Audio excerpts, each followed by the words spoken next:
The exercise began early on a September morning. The weather was lovely, the autumn air invigorating, and the men were in good spirits.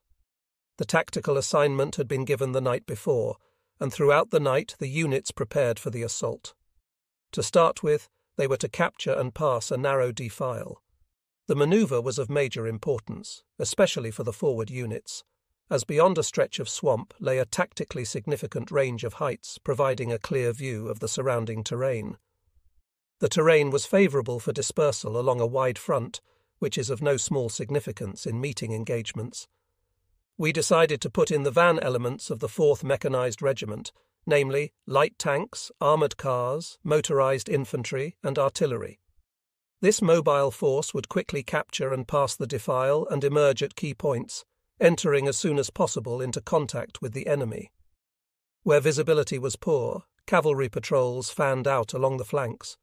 As soon as the advance force radioed that the defile had been passed and that the front-line units had reached the front line, we radioed to the main forces at once to start moving in echelons through the defile to the initial assault positions and then capture the main line.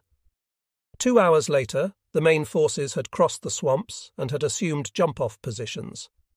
The divisional headquarters and command post were with the main force by that time.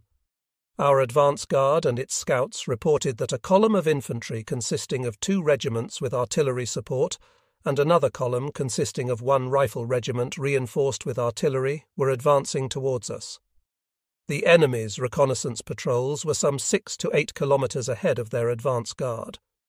There were no spotter aircraft overhead, and we were therefore sure the enemy had not yet discovered our units on the march. Quite unexpectedly, as was their habit, Army Commander Uborovich and Timoshenko drove up. "What intelligence have you on the enemy, and where are your forces?" Uborovich asked. I pointed out on my map where the enemy forces were deployed and in what group my division was operating. I also announced the decision I had taken. Uborovich asked me to note down on his map where I planned to engage the enemy and where the regiments would strike. "This is, of course, tentative, providing there is no serious change in the situation," I said. From Timoshenko's smile, I saw that I had hit the bull's eye. This lent me more confidence. "How will you get your battle orders through to the regiments, and where will you be yourself when the forces come into contact and engage?" Uborovich inquired.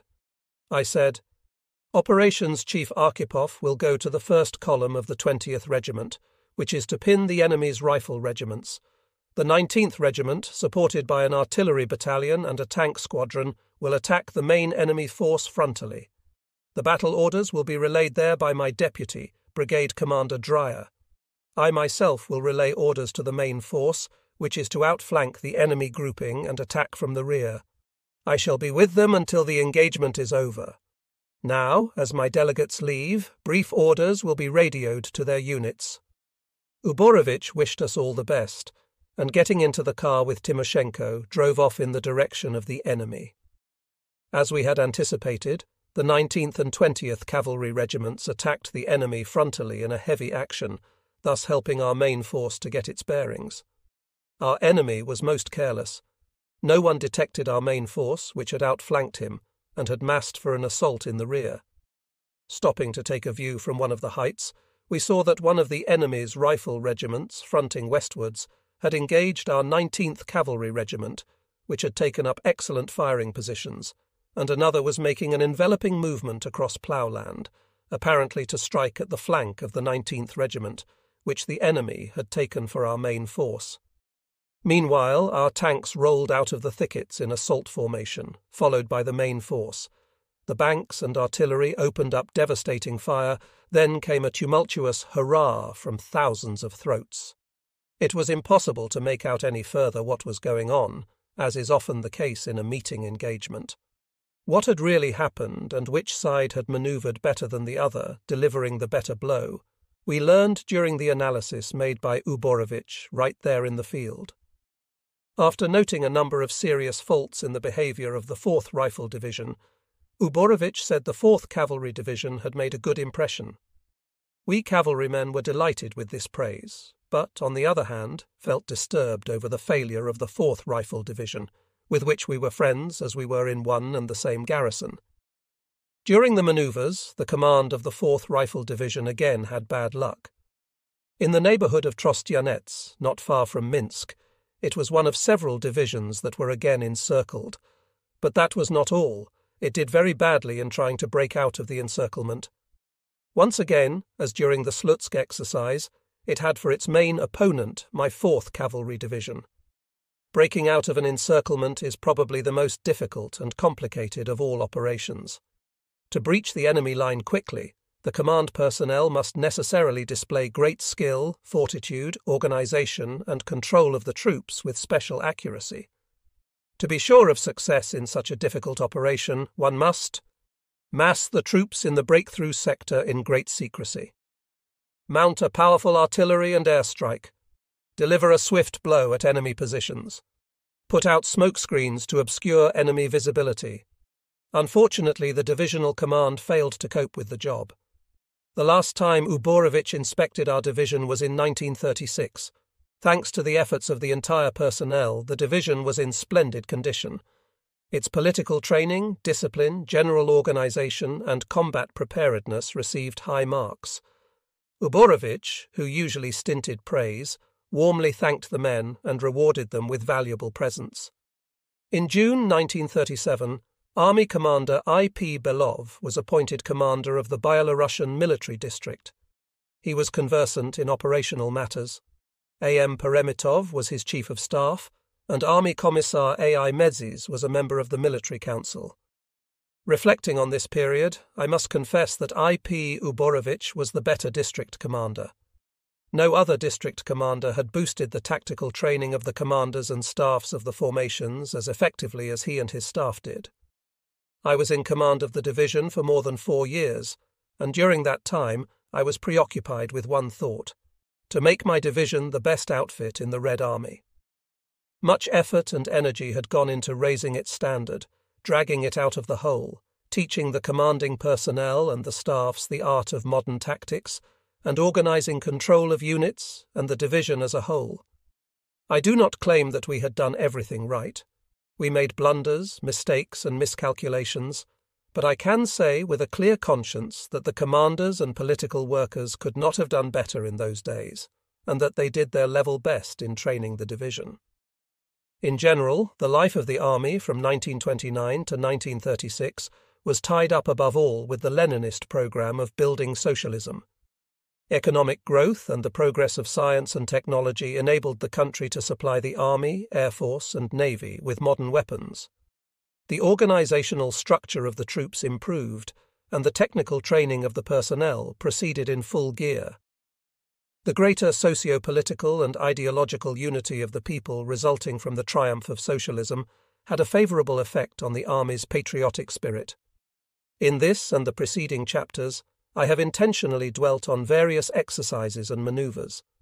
The fact is that mastering the use of new equipment and all the aspects, often quite complex, of the art of warfare was predominant in the army at that time.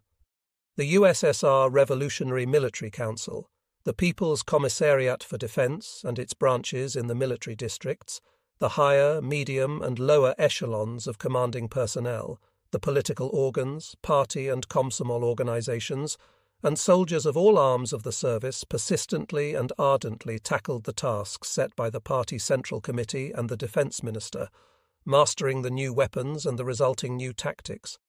Many flyers became real aces, while thousands of men in the ground forces excelled in combat and political training. However, things did not go equally well everywhere. In some cases, the combat training of the troops was not good enough for complicated conditions. Control was not as good as it should have been in many of the units, and the staffs had not yet learned promptly and efficiently to organize the cooperation of various fighting arms in combat. All in all, however, the persistent efforts of the last few years resulted in a definite turn for the better, with commanders, staffs, and troops gaining command of the art of warfare.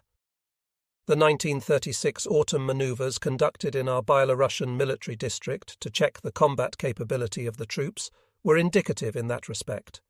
Large formations well stocked with the latest arms took part in the exercises. The commanders and troops, on the whole, showed their ability to control the battle in cooperation with all fighting arms in rapidly changing conditions. These and many other exercises and manoeuvres testified to the growing might of the Red Army, showing that it was becoming a first-rate fighting force. Following my appointment as commander of the 3rd Cavalry Corps, Ivan Muzichenko, commander of the 21st Cavalry Regiment, was made CO of the division. Though more than 30 years have passed since then, I still retain the warmest recollections of the command personnel and the men of the K. Voroshilov 4th Don Cossack Division. It was 1937. 20 years of Soviet power, 20 years of hard struggle and glorious victories, of economic and cultural development, and of successes in all sectors of socialist construction had proved the greatness of the ideas of the October Revolution. Much had been done, unbelievably much for such a short time. Before industrialization, the technical standard of our country was 4 orders below that of Britain, 5 below that of Germany, and 10 below that of the USA.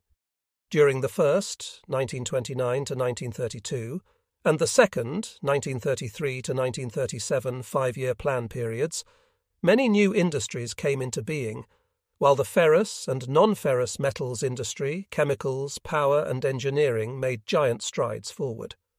The gross industrial output in 1937 was almost 4 times that of 1929, and to compare the gross output of engineering and metalworking in 1940, the last pre-war year, to that of 1913, the increase amounted to 3,400%. Some 9,000 large industrial enterprises were built under the pre-war 5-year plans, creating a new powerful industrial base in the east of the country, which proved immensely useful during the war. For industrial output and the technical standards of the new enterprises, the Soviet Union attained first place in Europe and second in the world. When discussing this with young people today, one notices no special response to these staggering figures and facts. In a way, that is probably natural. Times have changed, standards too, as well as people's concerns and interests. Much has been done and is now taken for granted, and the first rungs of the ladder that we climbed are no longer visible. But for those who are 50 today, and especially for those of us who were born before the revolution, those figures meant a lot. We studied them, learned them by heart, and were proud of them. This pride likely stemmed from the fact that they were part of our life, from our work that bordered on self-denial, always inspired by the belief that the common good depended on us and how well we worked. I do not wish to moralize or complain about modern youth. That is too much the fashion today. Since it was so long ago, I only wish the younger generation would understand with their minds, if not with their hearts as we did, that the high rates of our country's pre-war development were vivid testimony of the progressiveness of our system. Historians, philosophers, sociologists, and writers will refer to that period again and again to describe and learn the secrets, the mainsprings, behind the rapid progress of our new social system. And so we had built a powerful defense potential. But what did our army look like after the technical reconstruction carried out under the pre-war 5-year plans? On the whole, it had become an up-to-date army that measured up to the latest standards. For the balance of arms and services, in structure and technical standard, it matched the armies of the advanced capitalist countries. Hundreds of munition factories had been built. After the Civil War, as we may recollect, the country had no special factories to produce tanks, planes, aircraft engines, heavy artillery systems, radio equipment, and other types of modern weaponry and equipment. We had started from scratch in almost everything. In view of the strained international situation and the growing likelihood of aggression by imperialist states, the development rates set by the party for the defense industry under the first and second 5-year plans were higher than for all other industries. Scientists, engineers, and designers were tasked with developing arms and equipment that would be as good as, or even better than, those of other countries. Large design offices, research institutes, and laboratories were set up practically for every arm and service. Scores of capable, enthusiastic designer groups appeared. Simpler design, lighter weight, and a higher rate of fire were what designers sought to achieve in small arms. The old 7.62 mm rifle developed by Captain Mosin of the Russian Army was modernized. Serial production began of S.G. Simonov's automatic rifle, 1936 model, the 1938 model carbine, and V.A. Degtyarev's light machine gun, along with its modifications for tanks, aircraft, and anti-aircraft batteries. The first Soviet-made large-caliber machine gun, by Degtyarev and Ep.5, with excellent combat characteristics, was adopted for service in 1938. In 1939, the Army received a new heavy machine gun designed by V.A. Degtyarev. Especially appreciated by the Army were Degtyarev's submachine gun using pistol cartridges and the new types of submachine guns developed by Shpagin. In 1930 and 1931, as many as 174,000 rifles and 41,000 machine guns were being manufactured in the Soviet Union. By 1938, their output had increased to 1,175,000 and 77,000 respectively. By the end of the second five-year plan period, the Red Army was ahead of the armies of capitalist countries in the number of light and heavy machine guns, as well as the number of rounds manufactured per man per minute. The output of tanks grew rapidly. While 5,000 tanks were produced during the first five-year plan period, the Army had 15,000 different tanks by the end of the second five-year plan period. They were fast and had considerable firepower. Indeed, our probable adversaries had nothing to equal them in this respect in the same class. However, they were not manoeuvrable enough, were vulnerable to gunfire, and broke down too often. Moreover, they had petrol engines, making them easily inflammable. The annual output of tanks increased from 740 in 1930 to 1931 to 2,271 in 1938. Our preoccupation with tanks caused us to underrate artillery. Some military leaders even wanted to reduce artillery to universal and semi-universal guns. The Central Committee of the Communist Party pointed out the fallacy of this trend and mapped out an efficient ratio between gun and howitzer artillery. In late 1937, several large engineering plants were converted to making the latest artillery pieces, while the capacity of already functioning plants was increased. Annual production of artillery pieces increased from 2,000 in 1930 to 1931 to over 12,500 in 1938. In 1937, a 152 mm gun howitzer was developed, and the 122 mm gun was modernized. A 122 mm howitzer appeared in 1938. All these, too, were fine weapons. The 1937 model 45 mm anti-tank gun, for instance, could pierce the armour of any tank the capitalist armies had in service at that time. By early 1939, the artillery in our army increased in number from 17,000 pieces in 1934 to almost 56,000. True, some outdated artillery systems had remained in service too long. Additionally, a number of problems concerning the Army's supply with artillery could not be solved at the time. During the second five-year plan period, the infantry was given 50 mm mortars. A very capable designer, B.I. Shavirin, had developed 82 mm and 120 mm mortars long before the war.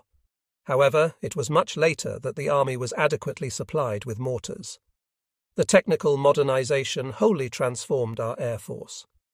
The aircraft industry had started mass production of various Soviet types of planes. They included the fast twin-engine SB bomber, the TB-3 heavy bomber, long-range bombers, and the I-15 and I-16 high-speed and highly maneuverable fighters. Most of us remember the epic flights of Mikhail Gromov, Valery Chkalov, and Vladimir Kokinaki in Soviet-made planes. In 1937, our flyers set some 30 world records for range, altitude, and speed. It follows that at the time, the technical standard of Soviet aviation was no worse than that of other countries.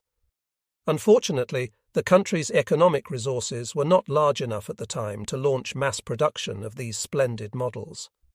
In terms of numbers, our aircraft industry lived up to the needs of the time, manufacturing nearly 5,500 planes in 1938, compared to 860 planes in 1930. The success of socialist industrialization enabled us to considerably improve the technical standard and combat power of the Navy. Some 500 new combat and auxiliary ships of various types were built between 1929 and 1937. The party's Central Committee made the decision to form the Pacific Fleet in 1932 and the Northern Flotilla in 1933, reinforcing the Caspian, Amur, and Dnieper flotillas. Construction of large ocean-going vessels was expanded, and serial production was launched of submarines of the K, L, Shch, and S classes, as well as torpedo boats, destroyers, light cruisers of the Kirov class, and heavy cruisers of the Chapayev class. Batteries of coastal artillery were set up, and naval aviation was augmented. The People's Commissariat for Shipbuilding Industry was formed at the very end of 1937, and a plan for building a large fleet during the next 5-year plan period was drawn up. Following the technical re-equipment of the Army and Navy, it was logical and natural to transition from the mixed territorial regular Army system to the single regular Army principle of organizing our armed forces. The new weaponry radically changed the methods of warfare and posed specific and intricate problems in the employment of arms and services in combat and in cooperation between them. Brief coaching was clearly insufficient. To learn the new methods, consistent and systematic training was required over a lengthy period. The country's increased economic potential made the said transition possible. After all, maintaining a regular army costs much more. The Politburo of the party's Central Committee and the government endorsed the proposal of the USSR Revolutionary Military Council to increase the number of regular divisions and reinforce the regular corps of the remaining territorial divisions. As a result, the Red Army expanded numerically. In 1933, it numbered 885,000 officers and men, and by late 1937, its strength rose to over 1.5 million. The number of regular divisions increased tenfold, and in 1939, the transition to the regular army system was finally completed. Nearly all infantry divisions stationed in the border districts were converted to the regular army principle by the close of 1938. The transition to the regular cadre principle of organizing troops was prompted by yet another reason. We had to remain constantly on alert, as the imperialist states had begun building up large regular armies and allocating more and more money to war preparations. Troops formed on the territorial principle could not, in these circumstances, ensure the requisite standard of combat preparedness. In Japan, the share of military expenditures in the national budget grew from 43% in 1934 to 70% in 1938, in Italy from 20 to 52%, and in Germany from 21 to 61%, nearly tripling. In 1935, Fascist Italy invaded Abyssinia. In 1936, Germany and Italy launched an intervention against Republican Spain. We were aware that hostilities were breaking out not simply between countries, but that a global clash was about to start between the forces of reaction and fascism on one side and the forces of democracy and socialism on the other. Those over 50 will remember well that the Soviet Union, fulfilling its internationalist duty, helped the lawful government and the people of Spain with everything it could: arms, provisions, and medicines. Spurred by revolutionary enthusiasm and the spirit of romanticism, Soviet tankmen, pilots, gunners, plain soldiers, and prominent generals went to fight in Spain as volunteers. A great moral uplift was typical of that time in general. To speak of the country as a whole, its economy and culture were developing rapidly, the living standard was visibly rising, and thousands of enthusiastic workers were setting various labour records. Everyone in the army wanted to learn and master their craft. The morale and political awareness of the troops was excellent, largely due to the extensive work done by the party to raise the general cultural level of Red Army men, the highly developed training and education system, and the change in the composition of the regulars. By 1937, illiteracy in the Red Army had been wiped out completely. Its ranks were filled with young men who already had a trade: tractor drivers, truck drivers, combine operators, and the like. Tremendous sums were allocated to the promotion of culture and education, over 200 million rubles annually. Books in army libraries reached the 25 million mark. Army personnel subscribed to a variety of periodicals, and the number of Red Army clubs, radio relay centres, and stationary and mobile film projectors grew considerably. The army was actively involved in the country's political life. Trainees in the 75 military schools were young people with at least 7 years of general schooling. The Young Communist League, which had assumed stewardship of the Air Force, sent thousands of fine young men to join it. They became first-class pilots, commanders, and political officers. The educational system was steadily improved. Curricula were continuously expanded, introducing new theoretical subjects and practical training on the combat employment of new weapons. Special importance was attached to training personnel for the new, fast-growing arms and services, and the Central Committee made pertinent decisions on this score. The system of higher military education was extended. By the end of the second 5-year plan period, there were 13 military academies, 1 military college, and 5 military departments in regular schools of higher learning. The class structure of the army had changed for the better. Of the old regulars, only those remained who, tested by time, were loyal to Soviet power, while the new career regulars consisted of workers and peasants with Civil War combat experience, or of those who had received a technical and political education at military schools. By 1937, men of worker and peasant background constituted over 70% of the commanding personnel, and every other commander was either a party or a Komsomol member. In short, things were going well. However, the Soviet Union was building a new life nearly alone, surrounded by hostile capitalist states whose intelligence services spared neither means nor energy to interfere with our efforts. Our state and army were quickly gathering strength, and the ways of economic and political progress were clearly defined, accepted, and approved by all. The masses were imbued with labour enthusiasm. All the more unnatural, wholly out of gear with the substance of our system, and contrary to the situation in the country in 1937, were the unfounded arrests in the armed forces that year, in contravention of socialist legality. Prominent military leaders were arrested, which naturally affected the development of our armed forces and their combat preparedness. In 1937, the People's Commissar for Defence appointed me commander of the 3rd Cavalry Corps of the Byelorussian military district, but soon after I was offered the post of commander of the 6th Cossack Corps, as its commander, E.I. Goryachev, had been appointed deputy commander of the Kiev Special Military District. I accepted the offer gladly. The 6th Cossack Corps was generally in a better state than the 3rd Cavalry Corps, but most importantly, the 4th Don Cossack Division was in that corps. I had commanded that division for over 4 years, and naturally had a soft spot for it. An old, battle-tested commander, a veteran of the 1st Mounted Army, Y.T. Cherevichenko, took over command of the 3rd Cavalry Corps. As commander of the 6th Corps, I concentrated on operational aspects. Mostly the combat use of cavalry within a mechanized army was then an important and involved problem. As part of a front, a mixed army of 2 or 3 tank brigades, 1 motorized infantry division, and 3 or 4 cavalry divisions could, in close cooperation with bomber and fighter aviation, and subsequently with airborne troops, carry out large-scale operations facilitating the fulfillment of strategic missions. It was clear that the future largely belonged to armour and to mechanized units.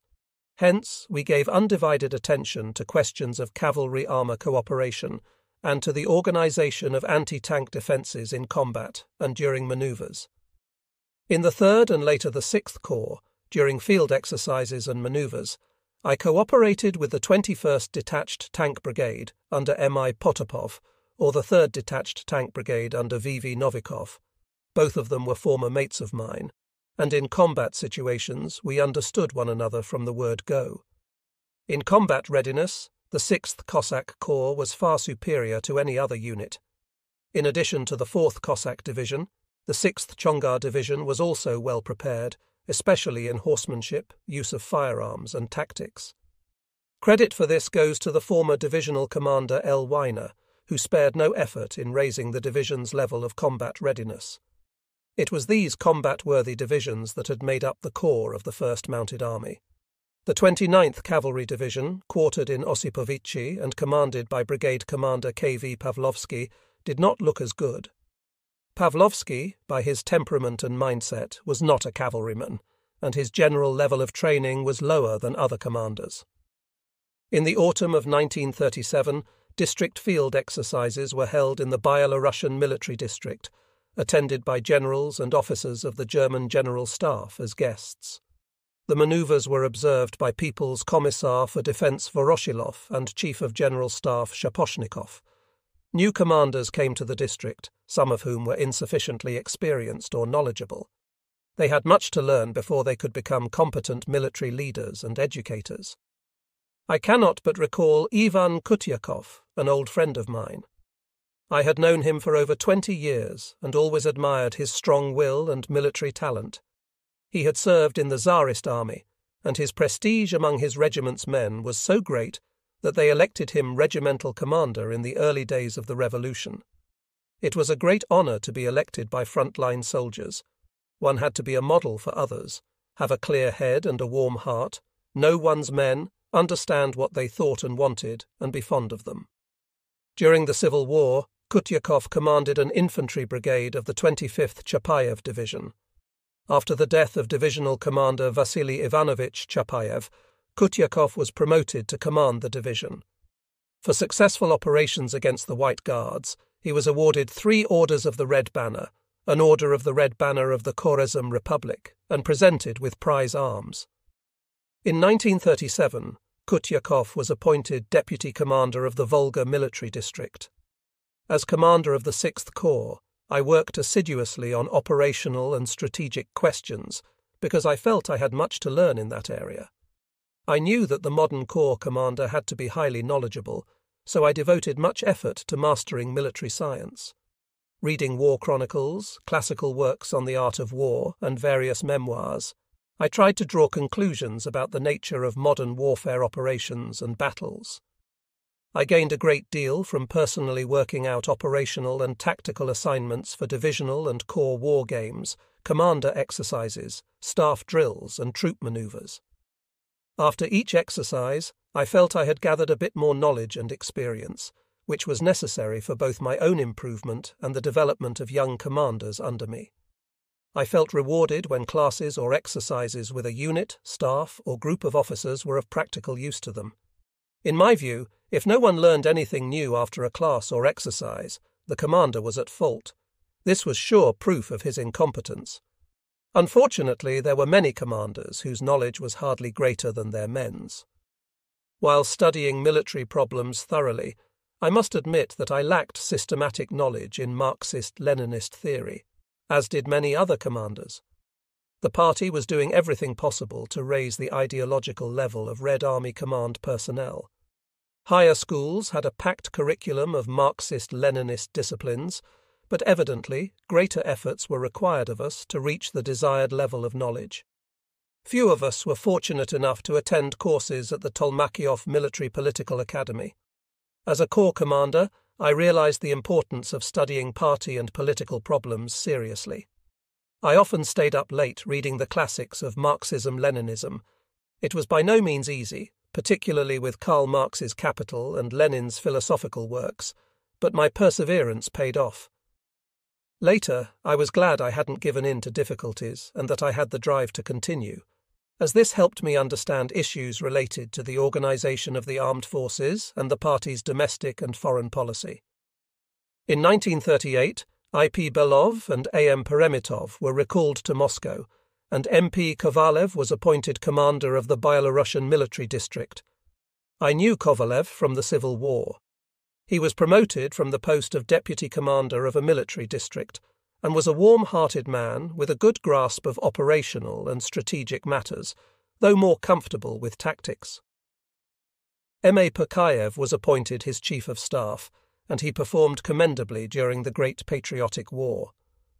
Towards the end of 1938, the commanders of the district formations were summoned to a conference to review the results of combat training and discuss future plans. Kovalev and Suzaikov, a member of the military council, gave speeches. Kovalev's speech was well received. He spoke with dignity and knowledge, but it was clear he had much to learn before becoming a fully capable commander of such a large district. The conference concluded with general instructions from the military council. Things were different before, under I.P. Uborovich, when new military equipment was showcased during conferences, experimental ground and air force exercises were conducted, and operational war games were held. Despite the differences, combat training proceeded normally in 1938, and by the end of the year, the 6th Cossack Corps had tangible results to show. At the end of 1938, I was offered the position of deputy commander of the Byelorussian military district in charge of cavalry. Ep.5 Kuznetsov, who would later command the Northwestern Front during the early days of the war, was the first deputy commander. I would replace I.R. Apanasenko, who was being transferred to the Kiev military district as deputy commander. In peacetime, my duties included overseeing the control training of district cavalry units and detached tank brigades, which were to operate jointly with the cavalry under the operational plan. In the event of war, I would assume command of a force comprising cavalry and mechanized units, including 4 or 5 cavalry divisions, 3 or 4 detached tank brigades, and other auxiliary units. Although I had grown attached to the Corps and was reluctant to leave, the prospect of greater operational scope appealed to me, and I accepted the offer. A.I. Yeremenko took over my position in the 6th Cossack Corps. After saying my goodbyes to the Corps and divisional commanders and political workers, I left for Smolensk, where the Byelorussian military district headquarters was located. There, I received a warm welcome from District Commander M.P. Kovalev. My service in the 3rd Cavalry and 6th Cossack Corps had added greatly to my experience and knowledge, and I will forever be grateful to those who assisted me in my work for our country's defence. It was evident from his report that the Corps Command did not know the real state of affairs. I asked Feklenko whether he believed it possible to control troops 120 kilometres from the battlefield. "It's hard to deny we are a bit too far away," he said, "but the fighting area is operatively unprepared. There is not 1 kilometre of telephone or telegraph wires ahead, no command post, and no landing strips." "And what is being done about all that?" "We are about to send for timber and start building a command post." It turned out that none of the commanding officers, except Regimental Commissar M.S. Nikishev, had visited the site of the fighting. I suggested that the commander of the Corps and I go to the front line immediately to study the situation. However, he said he expected an urgent phone call from Moscow and suggested that M.S. Nikishev accompany me. On the way, the commissar told me in minute detail about the Corps, its combat readiness, headquarters, commanding officers, and political instructors. Nikishev made a very good impression on me. He clearly knew his job, his people, and all their weaknesses and strengths. After making a detailed survey of the terrain in the area of the fighting and talking with the commanding officers and commissars of our units and those of the Mongolian army, I came away with a clearer picture of the hostilities and the capabilities of the Japanese troops. I also noted errors made by the Soviet and Mongolian troops. One of the most serious was the lack of thorough reconnaissance. It was clear that this was not a mere border incident. The Japanese had not abandoned their aggressive plans against the Soviet Far East and the Mongolian People's Republic. It was likely they would escalate their actions shortly. After assessing the situation, we concluded that the forces of the 57th Special Corps deployed in the MPR would not be able to stop the Japanese, especially if they began military action in other areas as well. Upon returning to the command post and discussing the situation with the Corps Command, we dispatched a report to the People's Commissar for Defence. The report presented a brief plan of action for the Soviet Mongolian troops. Hold the bridgehead on the right bank of the Khalkhin Gol, the Mongol name of the Khalkha River, while preparing for a counteroffensive from Mongolian territory. The next day, we received a response. The People's Commissar for Defence fully agreed with our assessment and plan. That day, an order came from the People's Commissar relieving Feklenko of the command of the 57th Special Corps and assigning me to the post. Aware of the difficult situation, I requested reinforcements for our Air Force units and asked for no less than 3 rifle divisions, 1 tank brigade, and significant artillery reinforcements. Without this, we believed, victory would be impossible. A day later, we were informed that the General Staff had accepted our proposals. Additional aircraft were being flown to us, along with a group of pilots that included 21 heroes of the Soviet Union, led by the famous Y.V. Shmushkevich, whom I knew well from the Byelorussian military district. We also received the modernized I-16 and Chaika planes. The pilots, who were heroes of the Soviet Union, conducted training courses with newly arrived young pilots. The results were soon evident.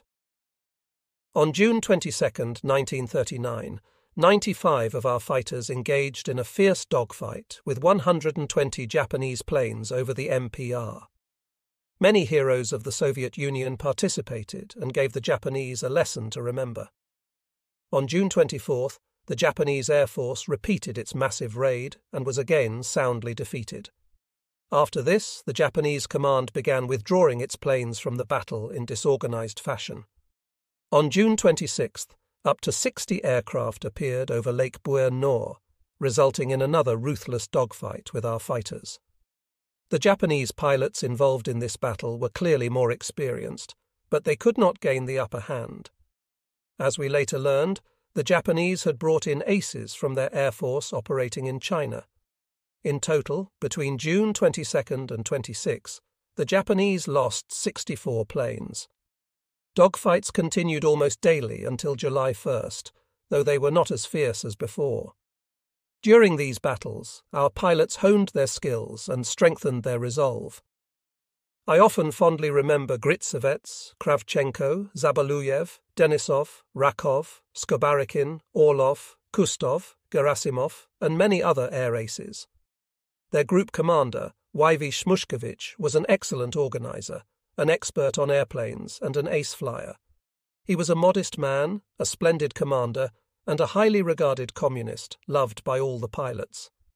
The Japanese Air Force's intense activity was no coincidence.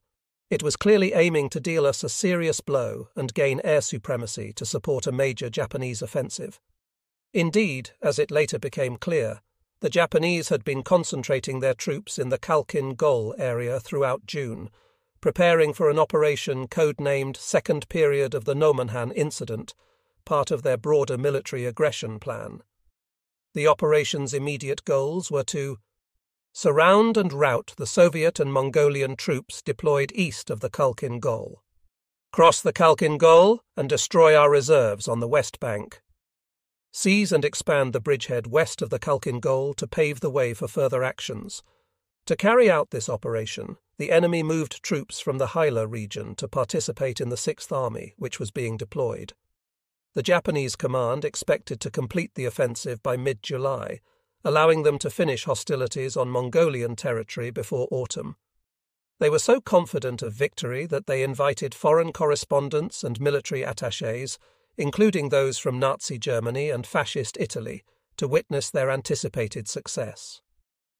Before dawn on July 3rd, Colonel E.M. Afonin, senior advisor to the Mongolian army, went to Bansagan Mountain to inspect the defences of the Mongolian 6th Cavalry Division. He unexpectedly discovered Japanese troops who had crossed the Khalkhin Gol under cover of darkness and attacked the Mongolian units. Taking advantage of their superior strength, the Japanese seized Bain Tsagan Mountain and its surrounding territory. The Mongolian 6th Cavalry Division retreated to the northwestern part of the mountain. Realizing the gravity of the situation, Colonel Afonin returned immediately to the Soviet command post and reported on the Japanese assault. It was clear that the Japanese forces could strike at the flank and rear of our main forces. All available reserves were immediately alerted and ordered to move toward Bain Tsagan to attack the enemy. The 11th Tank Brigade, commanded by Brigade Commander Yakovlev, was ordered to strike on the move, while the 24th Motorized Regiment, supported by an artillery battalion under Colonel Fedyuninsky, was tasked with attacking the enemy in coordination with the 11th Tank Brigade.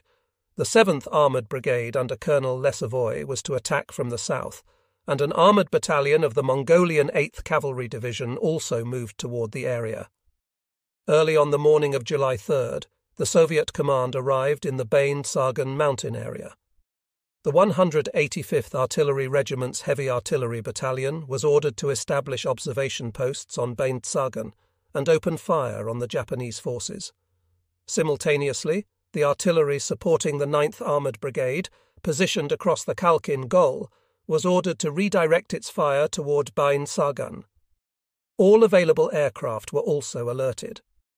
At 7 a.m., our first groups of bombers and fighters began attacking Bain-Sargan. It was crucial to hold the enemy in check with airstrikes and artillery until our reserves arrived. Heavy bombing and shelling of the crossing would continue to prevent the enemy from reinforcing their positions on Bain-Sargan. By 9 a.m., the vanguard battalion of the 11th Tank Brigade began arriving in the combat area. At this point, the enemy had concentrated over 10,000 troops on the mountain, while we had just over 1,000 soldiers. The Japanese also had approximately 100 artillery pieces and up to 60 anti-tank guns, whereas we had about 50 pieces of ordnance, including supporting artillery on the eastern bank of the Khalkhin Gol. However, our strength lay in the armoured forces, which included the heroic 11th Tank Brigade with up to 150 tanks, the 154 armoured vehicles of the 7th Armoured Brigade, and the Mongolian 8th Armoured Battalion, equipped with 45mm guns. We decided to immediately deploy our tanks to crush the Japanese troops before they could organise anti-tank defences. Time was of the essence. The Japanese, seeing our tanks advance, rapidly began taking defensive measures and launched bombing raids. The terrain offered no cover for our tanks. Hundreds of kilometres of open ground lay before us, with not even a bush in sight. At 9:15 a.m., I met with Yakovlev, the commander of the 11th Tank Brigade, who was with the vanguard battalion directing its actions. After discussing the situation, we decided to call in all our Air Force units, speed up the movement of our tanks and artillery, and launch an attack by 10:45 a.m. Most of the vehicles from the 11th Tank Brigade were deployed for combat by then, and they began their assault on the Japanese forces. Here is what Japanese soldier Nakamura wrote in his diary on July. Several scores of tanks attacked unexpectedly, causing chaos among our troops. There was terrible confusion. Horses stampeded, neighing and dragging gun carriages with them. Cars scattered in all directions. 2 of our planes were shot down. The morale of our troops fell. Japanese soldiers could be heard using such words as terrible, sad, dispirited, ghastly, etc., more and more often. The battle continued relentlessly throughout July 4th, and by 3 a.m. on July 5th, the enemy's resistance was finally broken. The Japanese began retreating hastily toward the river crossing, but their sappers had already destroyed the bridge, fearing a breakthrough by our tanks. Japanese officers dived headlong into the water in full uniform and drowned before the eyes of our tankmen. The remnants of the Japanese troops that had taken the Bain-Sargan were destroyed to the last man on the eastern slopes of the mountain near the Khalkhin Gol.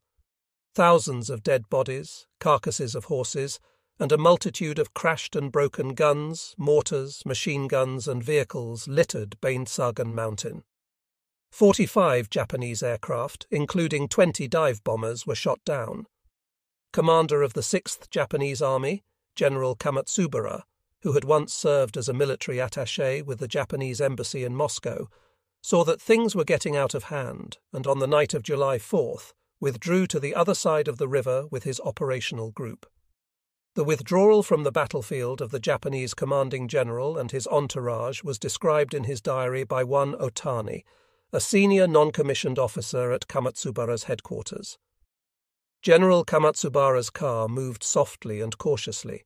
The moonlit valley was as bright as day. The night was as quiet and tense as we were. The waters of the Khalkha were lit up by the moon and reflected flares thrown by the enemy. The picture was frightening. Finally, we found a bridge and crossed the river safely. It was rumoured that our units were surrounded by a large number of enemy tanks and faced complete destruction. We must be on our guard. In the morning of July 5th, everything fell silent on the Bain-Sargan, and along the western bank of the Khalkhin Gol. The battle ended in utter defeat for the main group of the Japanese forces. This battle was a classic example of active defence on the part of the Red Army, after which the Japanese troops were no longer inclined to risk crossing to the western bank of the Khalkhin Gol. Meanwhile, the eastern bank of the river was a scene of fierce fighting.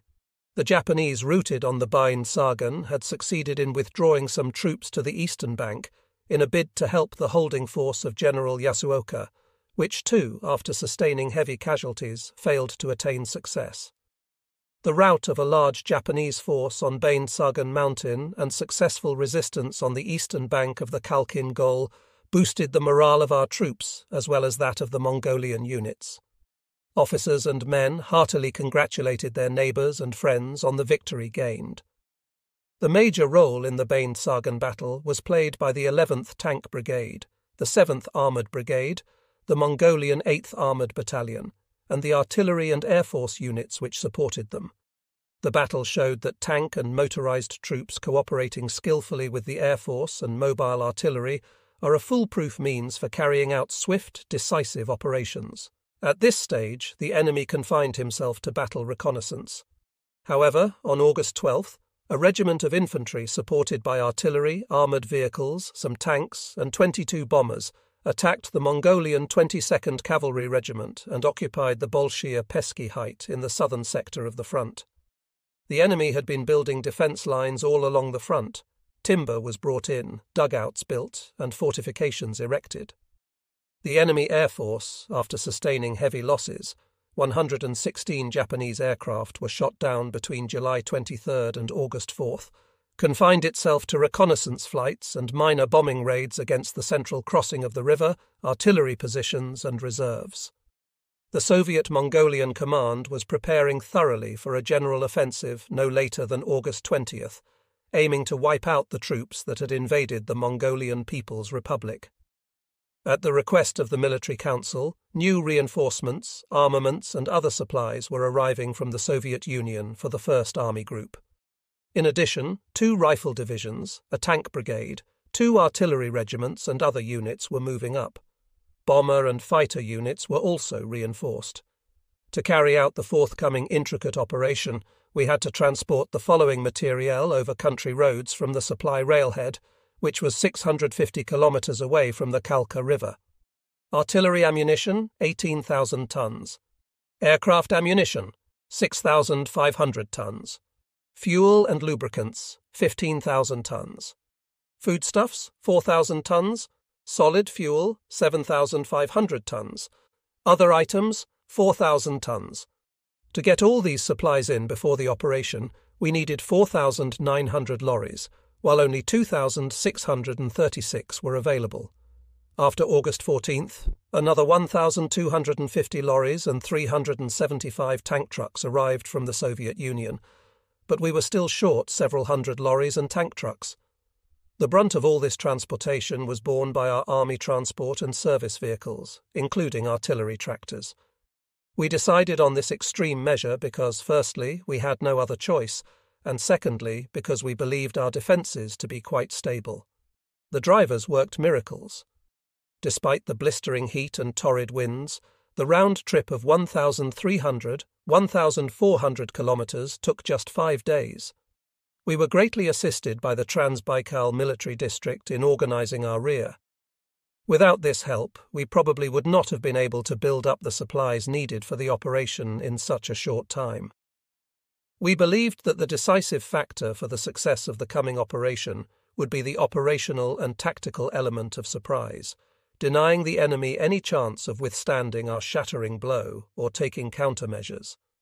We made a special point of the fact that the Japanese, who had no effective tank units or motorized troops, would not be able to move their units quickly from secondary sectors of the front and from the rear against our shock groups active on the enemy flanks, aiming to surround the Japanese Sixth Army. To disguise our undertaking and keep it secret, the Military Council of the Army Group elaborated a plan for distracting the enemy. 1. Concealed movement and concentration of troops arriving from the Soviet Union to reinforce the Army Group. 2. Concealed regrouping of forces and supplies in the defence lines across the Kalka River. 3. Concealed movement of forces and supplies across the Kalka. 4. Reconnoitring the attack positions, sectors and lines of advance. 5. Highly secret training in their missions by all arms of the service involved in the coming operation. 6. Additional covert reconnaissance by all arms and services. 7. Misinforming and deceiving the enemy regarding our true intentions. These measures aimed to create the impression that we were making no preparations for an offensive operation. We wanted the Japanese to think that we were merely building up our defences and nothing else. It was decided, therefore, that all movement of troops, their concentration and redeployment, should take place in the dead of night when the enemy's visual observation from land and air would be minimal. It was strictly forbidden before August 17th, 18, to move any troops into areas from which we intended to thrust into the flanks and rear of the enemy. The officers who were to conduct on-the-spot reconnaissance used lorries and wore soldiers' uniforms. We knew that the enemy tapped our telephone wires and intercepted radio messages, so we decided to deceive him with radio and telephone reports that were elaborated to concern nothing but the construction of defences and preparations for autumn and winter. The radio exchanges were mainly in a code that could be easily deciphered. We printed thousands of instruction leaflets for the soldiers in the defence lines. These were passed on to the enemy so that the Japanese would be convinced of the political orientation of Soviet and Mongolian troops. The concentration of forces, of shock groups on the flanks, and the movement of troops to the jumping-off areas had to occur in the small hours of August 20th. By dawn, everything was to be concealed in the thick brush along the river in specially prepared shelters. Pieces of ordnance, mortars, vehicles, and all other equipment were hidden under camouflage nets made of materials that we found available on the spot. The tank units were moved to the jumping-off areas in small groups from different directions shortly before the artillery attack and air raids. This was easily done thanks to their reserve of speed. During the night, all movements were jammed by noise specially created by aircraft, artillery, mortar, machine gun, and rifle fire, conducted according to a strict schedule that dovetailed with the movements. For purposes of camouflage, we used special sound equipment that imitated aircraft engines, the movement of tanks, the driving in of wooden piles, etc. We began to use this equipment 15 days before the planned movement of the shock groups to acclimatize the Japanese to these noises. Initially, the Japanese mistook them for real troop movements and began to fire at the areas from which the noises came. Later, they either got used to it or realized what it was and usually stopped paying attention to all noises, which was exactly what we wanted during the real regrouping and concentration of forces. To prevent the enemy from getting wind of our offensive, its plan was elaborated in the HQ of the Army Group personally by the Army Group Commander, the member of the Military Council, the Chief of the Political Department, the Chief of Staff, and the Chief of the Operations Division. The Chiefs of Arms and the Chief of Logistics worked only in separate restricted fields, according to a program approved by the commander of the Army Group. Only one typist typed out the plan of the operation, the combat orders, and other operational papers. With the time of the offensive drawing nearer, various categories of officers were successively informed, beginning 4 days before the operation and ending 1 day before it. Soldiers and officers received their combat orders 3 hours before the offensive. Further events and the entire course of our offensive demonstrated that the special misinformation of the enemy, camouflage, and other arrangements to ensure surprise played an extremely important role, for the enemy was indeed caught unawares. Thorough reconnaissance figured prominently in the preparations for the August operation. Many commanding officers, staffs, and intelligence departments betrayed a lack of experience at the beginning of the action. Our intelligence officers were given numerous assignments that were frequently impossible to carry out and had no special significance. As a result, their efforts were wasted to the detriment of the main intelligence objective. Often, intelligence officers misled the command by their tentative assumptions based on pure speculation. Naturally, in the history of battles and operations, there have been cases when such assumptions came true.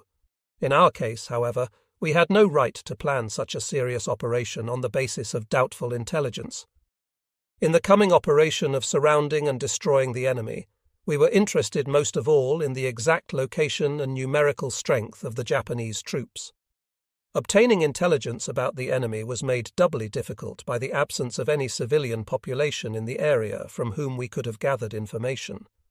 There were no Japanese deserters.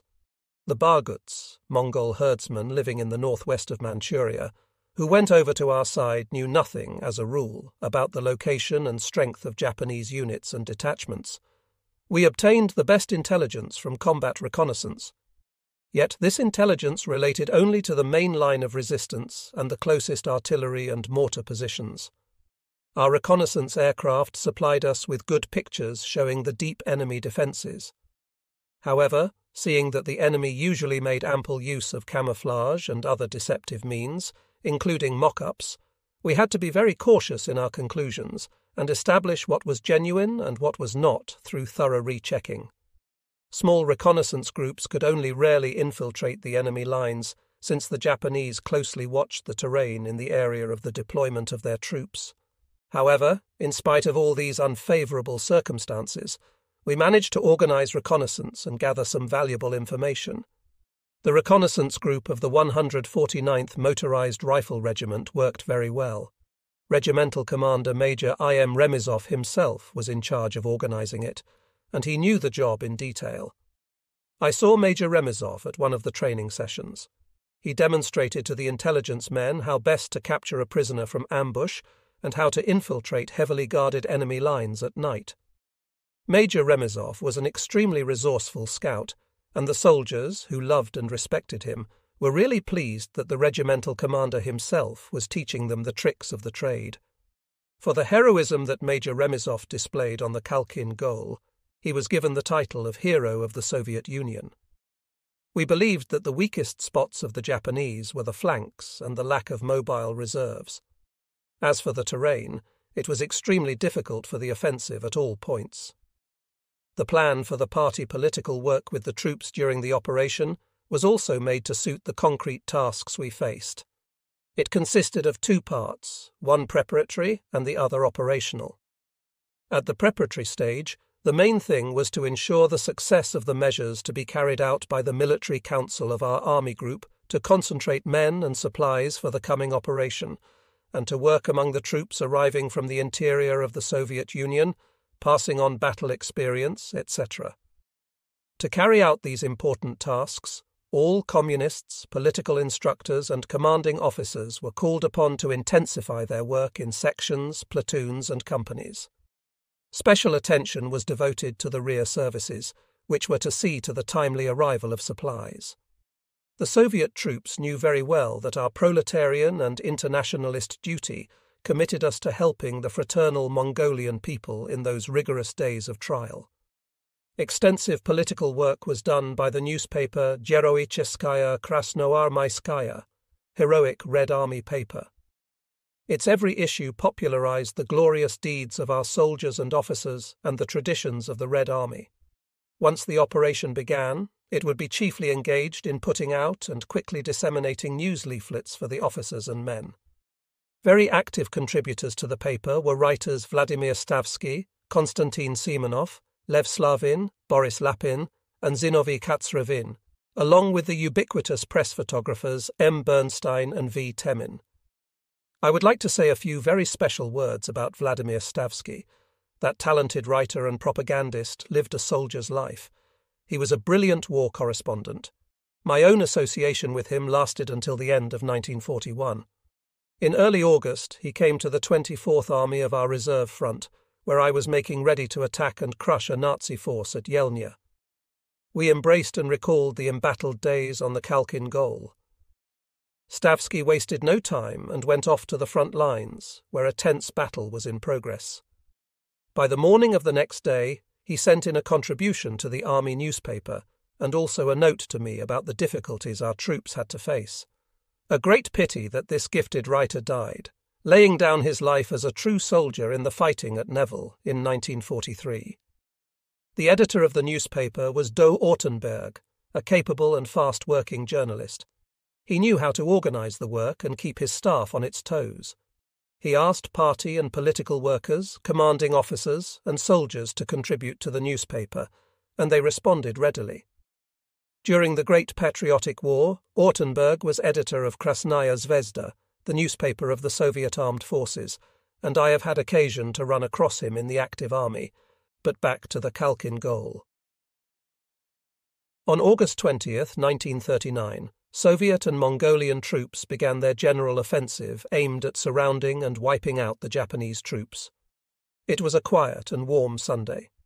The Japanese command, confident that the Soviet and Mongolian troops were not even thinking of an offensive, allowed the generals and senior officers to take their Sunday leaves. Many of them were far away from their troops. Some went to Haila, some to Hanchur, and others to Janzin-Sume. We had taken this important factor into consideration when picking the day to launch the offensive. At 6:15 a.m., our artillery opened up for all it was worth against the enemy anti-aircraft guns and machine guns. Some of our batteries lobbed smoke shells on the objectives to be bombed by our aircraft. In the area of the Khalkhin Gol, the roar of aircraft approaching combat positions grew ever more deafening. Over 150 bombers and some 100 fighters were in the air. Their striking power was great and had the effect of raising the morale of our officers and men. At 8:45 a.m., artillery and mortars of all calibers opened fire against enemy targets, working it up to the limit of their technical capacity. Meanwhile, our aircraft hit targets behind the lines. All telephones and radios carried the coded command. The general offensive starts in 15 minutes. At 9 sharp, when our aircraft were strafing the enemy and bombing his artillery, red flares went up announcing the beginning of the offensive. The attacking units, covered by artillery fire, charged. Our air and artillery strike was so powerful and successful that the enemy was morally and physically depressed. During the first hour and a half, he could not even return the gunfire. The Japanese observation posts, communication lines, and fire positions were destroyed. The offensive went on in strict compliance with the operational and combat plans, and only the 6th Tank Brigade, a part of which had failed to cross the Khalkhin Gol, sent only some of its units into action on August 20th. The crossing and concentration of the brigade was not finished until the end of that day. Desperate fighting went on during August 21st and 22, especially in the area of Bolshaya Pesky, where the enemy offered more obstinate resistance than we thought he would. To rectify the miscalculation, we had to bring in the 9th Armoured Brigade from the reserve and reinforce our artillery. After destroying the flanking groups of the enemy, our armoured and motorised units closed the circle around the 6th Japanese Army by the evening of August 26th and began to split and destroy the surrounded enemy. The fighting was made difficult by the quicksands, deep ravines and sand dunes. The Japanese fought to the last man, but gradually their soldiers came to realize the flimsiness of the official propaganda that the Imperial Army was invincible since it was suffering incredibly heavy casualties without winning a single battle in 4 months. The entries made in their diaries by some Japanese officers and men demonstrate most vividly what they felt during those days. Below are some passages from the diary of Fakuta, a fallen Japanese soldier. August 20th, 1939. Good weather set in this morning. The fighters and bombers of the enemy, some 50 of them, appeared in the air in groups. At 6:30 a.m., the enemy artillery opened massive fire. The shells whine overhead. Thousands of shells are falling close to us. It is frightening. The observation posts are doing everything possible to spot the enemy artillery, but without success because enemy bombers bomb and fighters strafe our troops. The enemy is triumphant all along the front. At 7:45, it is becoming ever more fearful. The moans of soldiers and the explosions remind one of hell. The situation is most depressing. We are in a bad hole and surrounded. If the night is dark, all of us will have to be in the communication trenches standing in a file. The soldier's soul is sad. Our situation is complicated, desperate, terribly confusing. At 8:30, the enemy artillery does not stop shelling our troops. There is no salvation wherever we turn. Shells are falling everywhere, and our only salvation is in Bodhisattva. At 14:40, a ruthless battle is raging. We do not know how many wounded or killed we have. The shelling does not stop. On August 21st, a multitude of Soviet and Mongolian aircraft are bombing our positions. Their artillery, too, is worrying us all the time. After the bombing and shelling comes the enemy infantry. The number of killed is increasing. During the night, the enemy air force bombed our rear positions. August 22nd at 9:30. The enemy infantry began an attack. Their machine guns opened a devastating fire. We were in great danger and took terrible fright. Our morale sank. When all the officers were killed, I was made commander of the company. This excited me awfully, and I did not sleep all night. Here ends the diary of Fakuta. Great attention was then paid in the Japanese army to ideological brainwashing of soldiers against the Red Army. Our army was pictured as technically backward and was compared in combat capacity to the old Tsarist army back in the days of the Russo-Japanese War of 1904 to 1905. That is why what the Japanese soldiers saw during the battles on the Khalkhin Gol, when they were subjected to the powerful assault of Soviet tanks, aviation, artillery, and well-organized infantry, came to them as a big surprise. The Japanese soldiers were told that if they were taken prisoner, they would be shot, but before that, they would be tortured. And at that time, this sort of thing had its effects. But in due course, all these fibs collapsed. I remember very well that on one of those August days at dawn, a captured Japanese soldier was brought to me at the observation post. His face was swollen from mosquito bites. He had been captured by scouts of Tu Fedyuninsky's regiment in the Reeds. To my question about how he had been so badly bitten by mosquitoes, he answered that together with another soldier, he had been put in the Reeds to watch the Russians. No mosquito nets had been issued to them. The company commander had ordered them to sit tight and not move so they should not be spotted. At night, they were attacked by mosquitoes, but did not move until the morning, bearing the mosquito bites stoically. When the Russians shouted something and raised their rifles, the captive said, I put up my hands, for I could no longer bear the agony of it. We needed intelligence about the Japanese troops in that very sector where this soldier was captured. To loosen his tongue, I ordered that half a glass of vodka be given to him. To my surprise, he looked at the glass and said, Please, take a gulp from it first, because I am afraid of poison. I am the only son of my father who has a haberdashery, and consequently I am his sole heir. Our interpreter observed that according to the written rules, Japanese soldiers received from their officers, they should die with the word banzai on their lips. The soldier chuckled and said, Father told me to return home alive and not dead. On August 31st, 1939, the last of the seats of resistance of the 6th Japanese Army, which had invaded the Mongolian People's Republic, were wiped out. Visiting our troops, Comrade Choibal-san cordially thanked our soldiers for sealing with their blood their loyalty to the commitments they had taken upon themselves. The devastating counteroffensive of the Soviet and Mongolian troops and the unheard-of defeat of a crack Japanese army made the Japanese ruling quarters reconsider their views on the power and combat readiness of the Soviet armed forces, especially regarding the morale of Soviet soldiers. People's Commissar for Defense Voroshilov wrote in his order of November 7, 1939, The officers and men participating in the battles in the area of the Kalka River have covered themselves with true glory. For their bravery and heroism and excellent execution of combat orders, all those who took part in the battles there deserve our deep gratitude. The heroic actions of our soldiers were inspired by the Communist Party and the Army's party organization. The courageous example of the Communists gave heart to the soldiers and spurred them to feats of daring. I would like to mention those commanding officers and political instructors whose organizational skill, party political work, and competent command expedited the defeat of the Japanese invasion force and reflected honor on Soviet arms. I warmly remember Division Commissar M.S. Nikishev, a skillful leader and a highly principled party member. He succeeded in organizing the work of the military council so effectively that even under the most strained and complicated conditions, we never had any disagreements. All of us who fought on the Khalkhin Gol were deeply saddened by the news of his death at the beginning of the Patriotic War in Ukraine, where he was a member of the military council of the Fifth Army of the Southwestern Front.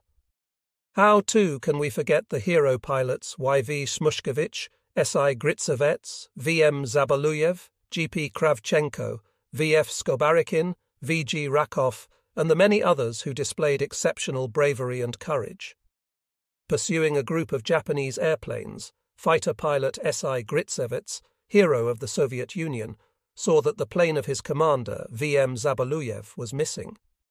After firing several rounds at the fleeing enemy, Gritsevets began to look for the missing plane. He made a round over the area of the last attack and spotted the plane in the steppe on territory held by the Japanese. Diving low, Gritsevets saw Zabaluyev beside the plane. Apparently, something had gone wrong with the engine. What to do? Despite the great risk of landing behind enemy lines, Gritsevets decided to save his commander. He acted on Suvorov's maxim, "Save your comrade even if you die." This daring and always composed pilot made a beautiful landing on terrain pockmarked by shell pits and quickly taxied to Zabaluyev's plane. He literally squeezed his commander into the cockpit of his one-seat fighter plane. Then, before the eyes of the stunned Japanese soldiers, he put the nose of his machine against the wind and took off with a double load, safely reaching the airfield.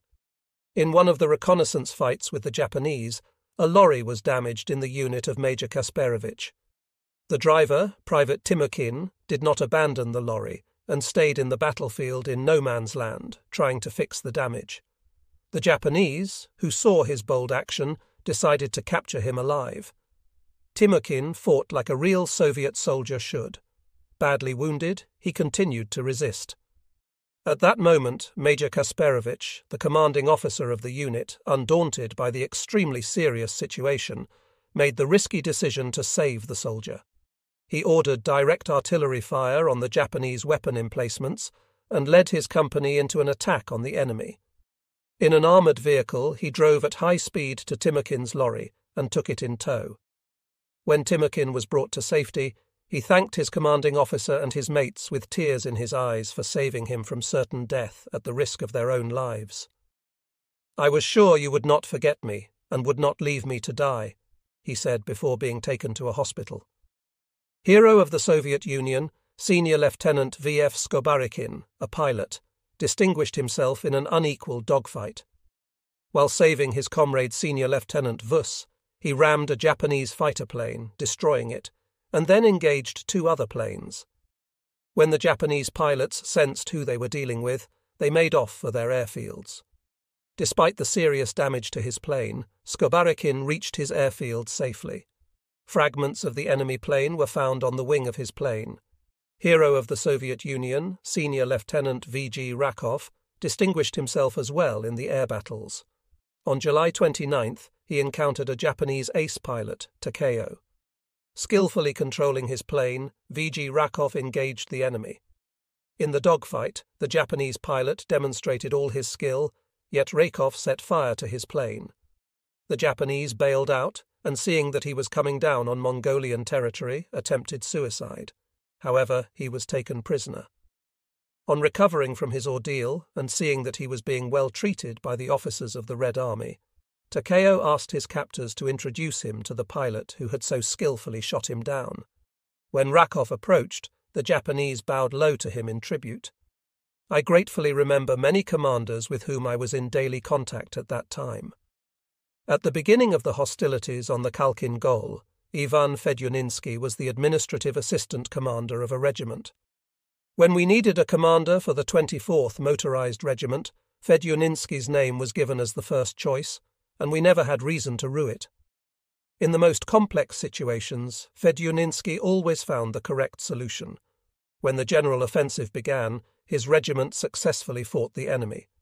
After the end of the fighting on the Khalkhin Gol, Fedyuninsky was appointed commander of the 82nd Division, which obstinately fought the Germans in the neighbourhood of Mozaisk during the initial stage of the Patriotic War. Later on, Major General Fedyuninsky acquitted himself splendidly as the commander of a rifle corps of the Southwestern Front and then of the 42nd Army at Leningrad. Brigade Commander Mikhail Potapov was my deputy. He was responsible for organizing the interaction between formations and arms of the service. When we launched our general offensive, he commanded the main group of forces on the right flank. He was a man of astonishing self-possession. Nothing could upset him. He was absolutely calm in the most complicated and perilous situations, and the troops liked him for it. He remained the same during the Patriotic War as the commander of the Fifth Army of the Southwestern Front. Communication in battle and in any military operation plays a decisive role. That is why I would like to address a few words of praise to Colonel Alexei Leonov, who always provided troop control with adequate communication, no matter the situation.